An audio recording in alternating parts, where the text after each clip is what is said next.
Om Swastiastu, saya Kadek Wahyu.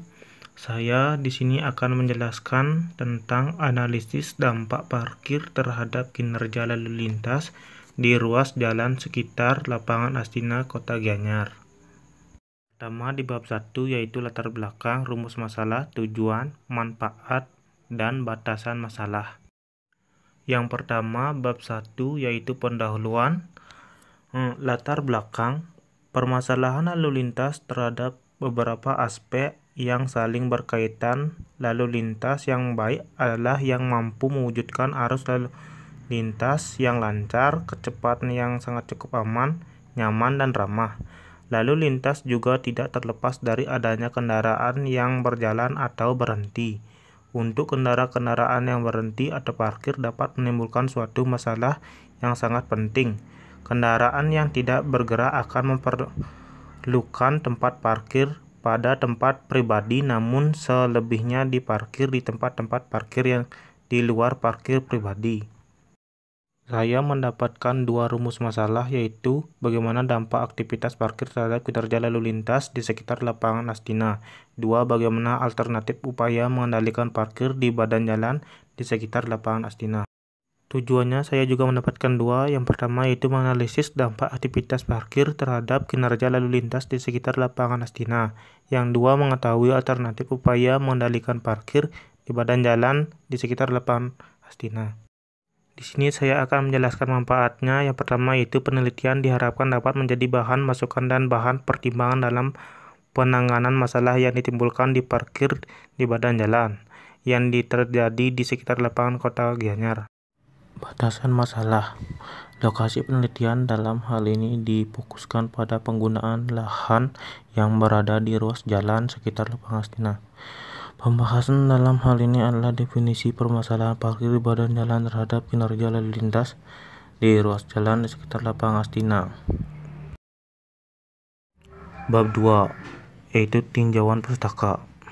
Yang pertama yaitu sistem transportasi. Transportasi pada dasarnya mempunyai dua fungsi utama, yaitu melayani kebutuhan akan transportasi dan merangsang perkembangan untuk perkembangan wilayah perkotaan yang baru. Fungsi merangsang perkembangan lebih dominan. Sistem jaringan jalan yang terdiri dari dua. Yang pertama yaitu pengertian prasarana jalan. Menurut Undang-Undang Nomor 38 Tahun 2004 Pasal 1 Ayat 4 dikatakan bahwa jalan adalah sarana transportasi darat yang meliputi segala bagian jalan. Yang kedua yaitu klasifikasi jaringan jalan. Jalan memiliki suatu sistem jaringan jalan yang mengaitkan dan menghubungkan pusat-pusat pertumbuhan dengan wilayah yang berada sebelah dalam pengaruh pelayanan dalam suatu hubungan hierarki. Parkir dalam sistem transportasi dibagi menjadi 8. Yang pertama, definisi parkir adalah keadaan tidak bergerak suatu kendaraan yang bersifat sementara karena ditinggal oleh pengemudinya secara hukum dilarang untuk parkir. Yang kedua yaitu standar kebutuhan parkir. Kebutuhan parkir adalah suatu ukuran yang dapat dipergunakan untuk jumlah kebutuhan parkir kendaraan berdasarkan fasilitas dan fungsi dari tata guna lahan. Yang ketiga yaitu jenis parkir. Lalu lintas baik yang bergerak pada suatu saat akan berhenti. Yang keempat, kebijakan terkait dengan perparkiran. Parkir merupakan bagian penting dalam manajemen lalu lintas. Untuk itu tidak dibutuhkan dukungan kebijakan perparkiran yang harus dilaksanakan secara konsisten dan teratur. Secara utama kebijakan itu adalah pengendalian wilayah, meningkatkan fungsi dan peranan jalan serta keselamatan lalu lintas. 5. Karakteristik parkir. Karakteristik parkir dimaksud sebagai sifat-sifat dasar yang diberikan penilaian terhadap pelayanan parkir dan permasalahan. Yang ke-6, penentuan kebutuhan parkir. Untuk kegiatan parkir tetap yaitu pusat perdagangan, pusat perkantoran swasta atau pemerintah. Yang ke-7, tata letak parkir. Tata letak parkir berhubungan erat dengan kondisi lapangan sehingga dapat dibuat bervariasi. 8. Satuan ruangan parkir, yaitu disebut dengan SRP. Suatu satuan ruang parkir adalah ukuran luas efektif untuk meletakkan kendaraan, mobil penumpang, bus, truk, atau sepeda motor, termasuk ruang bebas dan buka pintu.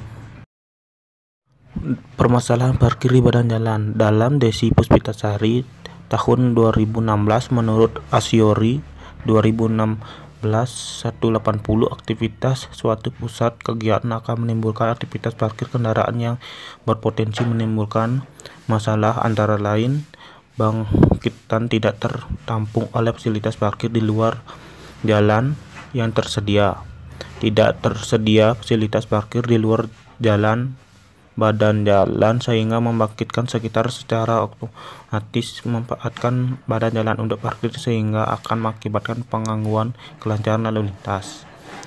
Kinerja lalu lintas dibagi menjadi 6. Yang pertama yaitu volume lalu lintas. Volume lalu lintas adalah jumlah kendaraan yang mewakili suatu titik jalur gerak untuk suatu satuan waktu, di mana volume lalu lintas tersebut merupakan jumlah kendaraan total jarak pada waktu tertentu.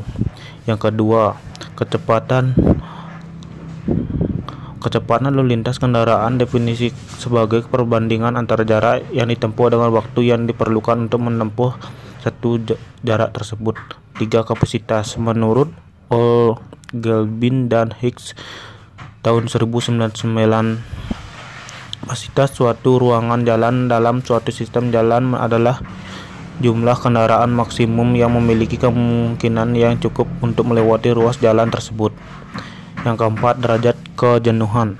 Derajat kejenuhan adalah rasio arus terhadap kapasitas jalan, biasanya menggunakan sebagai faktor kunci dalam perhitungan perilaku lalu lintas. Yang kelima, tingkat pelayanan jalan. Terdapat 2 buah definisi tentang tingkatan pelayanan suatu ruas jalan. Pertama, tingkat pelayanan tergantung pada arus, dan kedua, tingkat pelayanan tergantung pada fasilitas.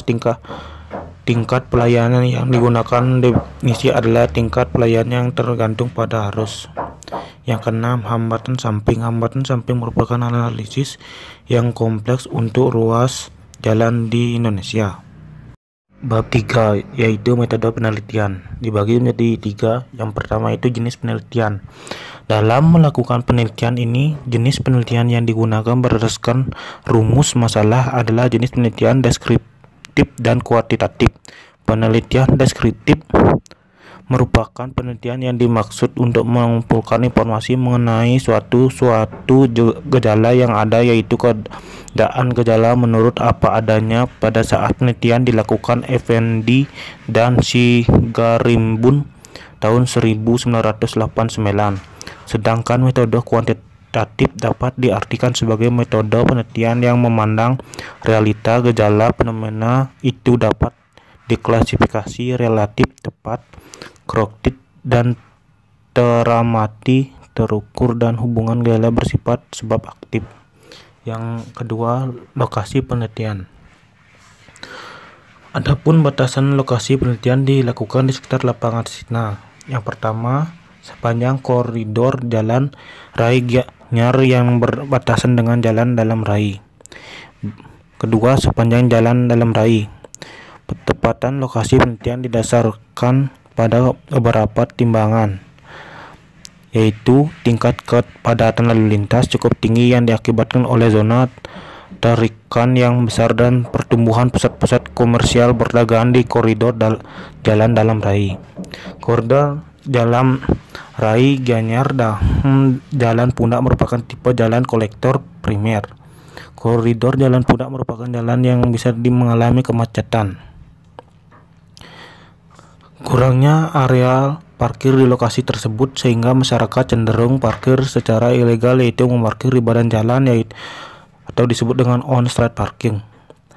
Tidak diambil jalan dalam rai baru karena penggunaan lahan yang tidak memungkinkan untuk melakukan kegiatan parkir. Yang ketiga, waktu penelitian. Penelitian ini dilaksanakan kurang lebih dari 3 bulan, yang mulai pada bulan Oktober 2020 hingga Maret 2021. Sekian itu saja presentasi dari saya. Om Santi Santi Om.